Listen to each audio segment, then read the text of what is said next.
अगर आप रोज़ 10 रुपये एक पिगी बैंक में या एक डिब्बे में डालिए, मतलब महीने के 300 रुपये, तो 30 साल बाद अगर ये पिगी बैंक के हुंडी को अगर आप तोड़ेंगे तो आपको 1 लाख रुपए मिलेंगे। अगर आप रोज एक डिपॉजिट,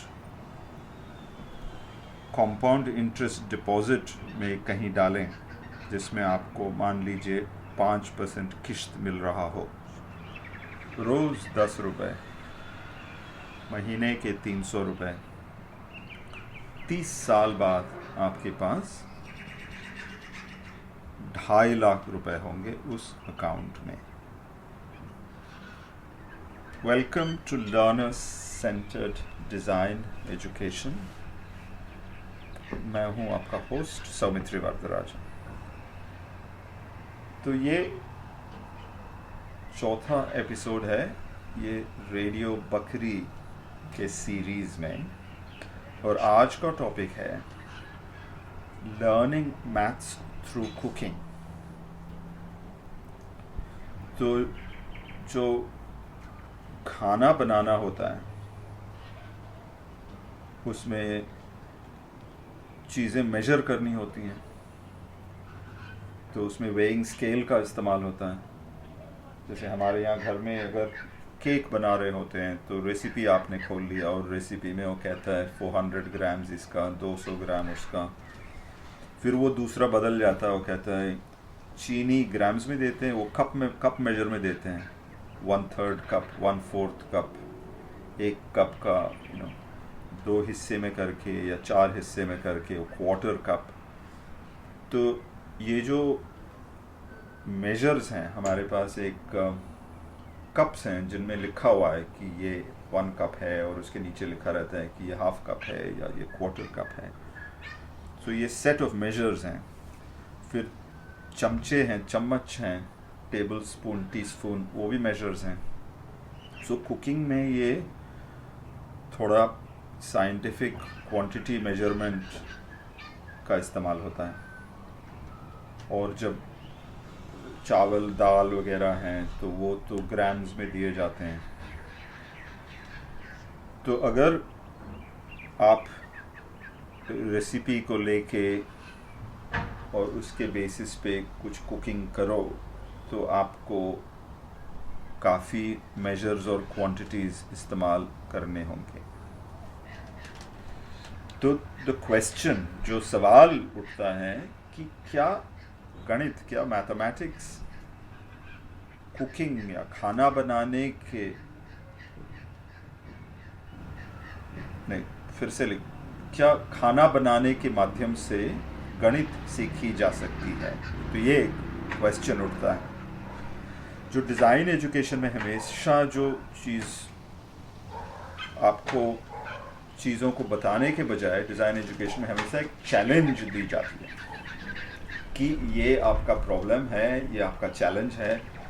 जैसे कुछ एपिसोड्स पहले मैंने कहा था कि एक चैलेंज है कि ट्रेन के डिब्बों को साफ़ कैसे करोगे। दूसरा एक चैलेंज है कि आपके घर में धूप आता है, तो अगर धूप का इस्तेमाल खाना पकाने में हो जाए तो आपको गैस या बिजली की बचत होगी।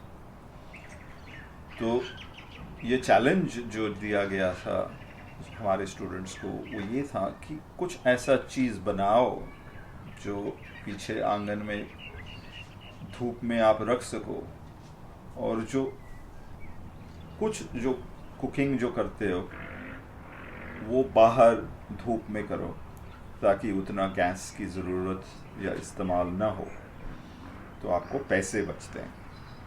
तो हमारा एक प्रोजेक्ट है वैसे जो सोलर एनर्जी को कैसे आप यूज़ करके पैसा बचा सकते हो। तो इसमें एक मेल है कुकिंग और गणित में। तो एक तो मेजरमेंट और क्वांटिटीज़ का हो गया, अब दूसरा, जो खाना बनाने के लिए आपने बाज़ार जाना है, पैसा खर्चा करना है, तो पैसा खर्चा करने के लिए पहले तो आपने एक प्लान बनानी कि क्या खाना बनाएंगे आप, तो बजटिंग करनी है, फिर शॉपिंग करनी है, फिर बजटिंग और शॉपिंग करने के बाद आपने खाता लिखना है, ताकि आपने दिखाना है कि कैसे कैसे आपने पैसे का इस्तेमाल किया।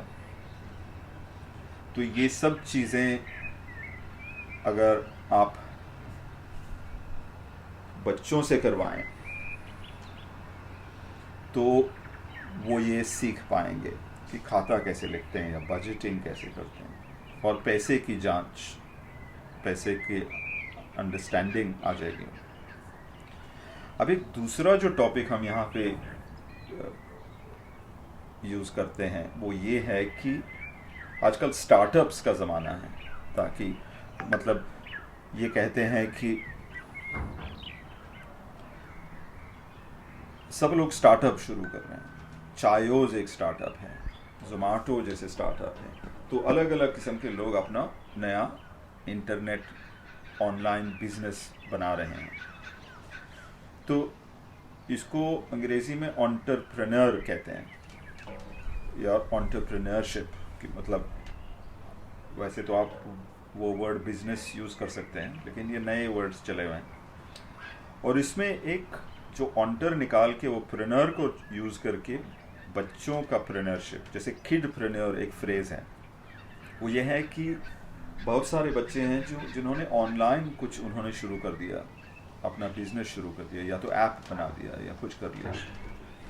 तो ऐसा कोई एज नहीं है जहाँ पे आप बच्चों को परमिशन देने की ज़रूरत हो जाती है। जैसे आपने कहा कि नहीं आप अभी बच्चे हो, आपको आप 20 साल के हो जाओ या 18 साल के हो जाओ, उसके बाद में आप बिजनेस कर सकते हो। आप अभी माहौल कुछ बदल गया है कि आप 10 साल की उम्र में भी आप अपना यूट्यूब का बिजनेस या टिकटॉक का बिजनेस या मतलब कुछ भी, अगर आप में वो हुनर है या जानकारी है तो आप कर सकते हो। तो इस एपिसोड के शुरू में मैंने एक ऑनलाइन कंपाउंड इंटरेस्ट कैलकुलेटर खोला और उसको मैंने कह दिया कि भैया रोज़ का मैं 10 रुपये डालूंगा इसमें, तो 30 साल में क्या होगा। तो अगर विदाउट इंटरेस्ट में डाला और विथ इंटरेस्ट डाला तो क्या फ़र्क पड़ता है। तो ये जो इंटरेस्ट जो होता है, या जो एडिशन, मतलब हर महीने आपने 10 रुपये डाले, तो साल के मान लीजिए महीने के 300 डाले तो 3600 आपके हो गए, और उसके ऊपर जो ब्याज पड़ता है वो भी एडिशन है। सो ये जो इंटरेस्ट कैलकुलेशन में शॉर्टकट जो है वो कैलकुलेशन का एक फॉर्मूला होता है, लेकिन बिना फॉर्मूला का भी आप कैलकुलेट कर सकते हो, मतलब चीज़ें आप जोड़ के, it is a form of addition. तो ये जो पैसे की जो सोच है और ये मतलब इंटरेस्ट, बिजनेस, खुद का बिजनेस शुरू करने में जो इंटरेस्ट है, ये अगर यहाँ से शुरू की जाए, बच्चों से कह दिया जाए कि एक गेम खेलेंगे, आपने एक कंपनी शुरू कर देनी है, आपने एक बिजनेस शुरू कर देनी है, तो क्या उसका फ़ायदा होगा। तो यहाँ पे हम देखते हैं कि जब हम स्टूडेंट से कहते हैं कि अभी एक गेम प्ले करेंगे हम, और उसमें आपने एक टीम बनानी है, और वो टीम एक कंपनी होगी, और आपने 2 हफ्ते तक इस कंपनी के बारे में सोचना है कि क्या क्या काम करेगी ये कंपनी। सो वो एक चैलेंज देते हैं हम, और कहते हैं कि कंपनी चलेगी सिर्फ 2 घंटे के लिए। आपने प्लानिंग बेशक 2 हफ्ते के लिए कर दी, वो कंपनी चलेगी सिर्फ 2 घंटे के लिए, और उसमें आपने दिखाना है कि 5 रुपये डाल के आप वो 5 रुपये का कितना आप कन्वर्ट कर सकते हो। तो जैसे 2 लड़कियां थी, उन्होंने कहा कि हम क्या करेंगे, घर से चाय बनाने की चीज़ें लेके आएंगे, और 5 रुपये का जो है सामान का इन्वेस्टमेंट हम देखेंगे। ये जो आवाज़ आ रही है वो लकड़ी काट रहे हैं, सर्कुलर सॉ से सो। तो ये $5 चैलेंज कहते हैं या ₹5 वाला चैलेंज, कि आपने शुरू में सिर्फ ₹5 खर्चा करने हैं, आप ये दिखाओ कि वो आप उसको कितना बड़ा बना सकते हो। एक बार कुछ स्टूडेंट्स सड़क पे खड़े हो गए और बोल दिए कि कोई भी साइकिल वाला कोई जा रहा है तो हम उनसे कह देंगे कि भैया आपकी पंक्चर लगवा देते हैं या आपको कुछ हेल्प कर देंगे हम। और पिछले 7-8 साल से ये चला रहा हूँ मैं ये प्रोजेक्ट, और अलग अलग किस्म के आइडियाज़ स्टूडेंट्स लेके आते हैं। एक बहुत खूबसूरत आइडिया था कि आप कहीं टूरिस्ट जगह पे खड़े हो गए और वहाँ लोगों से कहा कि ये आपकी तस्वीर लेना है तो हम आपका फ़ोटो लेते हैं, और एक फ्राइड एग मतलब 2 अंडे जिसमें वो पीला हिस्सा जो है उन्होंने काट दिया, और आप वहाँ पे अपना मुंह डाल सकते हो, और 2 अंडों के बीच में आपके मुंह निकल रहे हैं ऐसे, और वो आप इस्तेमाल करके आपके फ़ोन पे वो फ़ोटो लेंगे और आपने उनको कुछ थोड़ा सा पैसे देने। तो ये जो हम उनको मार्केटिंग का आइडिया देते हैं ये चैलेंज करके, इसमें यह है कि अगर इस किस्म का प्रोजेक्ट करें बच्चे तो ये भी गणित है, ये गणित है, और ये project based learning of mathematics है। वैसे अगर आप कुकिंग कैंप्स देखो, स्कूल के जो कुकिंग कैंप्स जो इंटरनेट में होते हैं, जैसे ऑस्ट्रेलिया में काफ़ी सारे बच्चों के लिए छुट्टियों के टाइम कैंप्स होते हैं, जैसे 1 हफ्ता कहीं चले गए आप और वहाँ चले गए और कुछ किया आपने, जैसे म्यूज़िक कैंप है तो आपने गाने की ट्रेनिंग ली, कुकिंग कैंप है तो आप कहीं चले गए और वहाँ पे खाना बना रहे हो और दूसरे किस्म का खाना मतलब बेकिंग सीख रहे हो या कुकिंग सीख रहे हो, और उसमें वो कहते हैं कि हम मैथमेटिक्स गणित पे ज़्यादा ध्यान देंगे। लगता तो है कि आप कुकिंग सीख रहे हो और खाना बना रहे हो और मज़े ले रहे हो और खाना खा रहे हो, लेकिन आपकी जो मेजरिंग और क्वांटिटीज़ और जो गणित का जो ट्रेनिंग है वो हो रहा है। तो ये आम करते हैं लोग, तो क्यों ना मैथमेटिक्स या गणित का जो जानकारी है वो खाना बनाने के थ्रू सीखी जाए।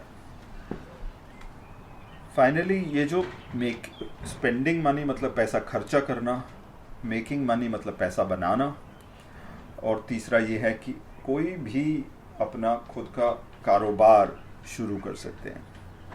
जैसे आपने कोई कारोबार आगे चल के करना हो तो आपने बैंक से लोन लेना है तो किश्तों में देना, तो वो इंटरेस्ट का जो आइडिया है वो आप अभी से सीख सकते हैं। तो ये एक प्रस्ताव है या ये एक स्पेकुलेशन है, ये एक प्रोपोजिशन है कि अगर बच्चे ऑस्ट्रेलिया में कुकिंग के माध्यम से गणित सीखते हैं तो ये कुछ अच्छा ही होगा। ये काफ़ी नॉर्मल चीज़ है, अजीब चीज़ नहीं है। और अगर उनको खाना बनाने में रुचि आ रही है वो तो मतलब बेनिफिट है। और अगर मान लीजिए कैंप में आपने बच्चों को दे दिया कि भैया अभी खाना बनाना है तुमने, और वो उतना अच्छा भी नहीं है तो धीरे धीरे अच्छा हो जाएगा। इंडिया में काफ़ी फेमस है ये ऑस्ट्रेलियन मास्टर शेफ़ प्रोग्राम, और उस मास्टर शेफ़ में जूनियर मास्टर शेफ़ है जहाँ पे आप देख सकते हैं कि बच्चे भी बहुत खूबसूरती से खाना बनाते हैं। तो ये एक स्ट्रेंथ होता है जो खाना खाते हैं तो वो उनके मुंह के अंदर तो वो नॉलेज है कि इसका टेस्ट अच्छा है, और फिर ये भी उन्होंने परख लिया, देख लिया घर में कि ये चीज़ें बनती कैसे हैं, तो इन दोनों को मिला दो तो ये भी एक किस्म से स्ट्रेंथ बेस्ड लर्निंग होता है। तो ये हो गया आपका चौथा एपिसोड।